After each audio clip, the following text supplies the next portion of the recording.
The lord. ఈరోజు దేవుని వాగ్దానం హెబ్రీయులకు రాసిన పత్రిక 13వ అధ్యాయము 5వ వచనము. నిన్ను ఏమాత్రమును విడువను, నిన్ను ఎన్నడూ ఎడబాయను. మన జీవితంలో కొన్నిసార్లు మనం ఒంటరిగా ఉన్నట్టు అనిపిస్తుంది. మన సమస్యలు, బాధలు, కష్టాలు మనల్ని చుట్టుముట్టినప్పుడు నాతో ఎవరూ లేరు అని అనిపించవచ్చు. కానీ దేవుడు మనకు ఇస్తున్న ఈ వాగ్దానం ఎంతో బలమైనది. నేను నిన్ను విడువను, నిన్ను ఎన్నడూ ఎడబాయను. దేవుడు మన పరిస్థితులను చూసి వెనక్కి తగ్గేవాడు కాదు. మన బలహీనతలలో కూడా ఆయన మనతోనే ఉంటాడు. మనం పడిపోతే లేవనెత్తేవాడు, మనం ఏడిస్తే ఓదార్చేవాడు, మనం భయపడితే ధైర్యం ఇచ్చేవాడు ఆయన.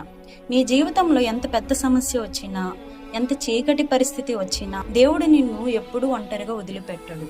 నీవు ఆయనను నమ్మి ముందుకు సాగితే ఆయన నీకు మార్గం చూపిస్తాడు, నీకు సహాయం చేస్తాడు. కాబట్టి భయపడకు, సందేహపడకు, దేవుని వాగ్దానాన్ని నమ్ము. ఎందుకంటే నీతో ఉన్న దేవుడు ఎన్నడూ నిన్ను విడువడు. ఈ వాగ్దానం దేవుడు మన జీవితాలలో నెరవేర్చునుగాక. ఆమేన్.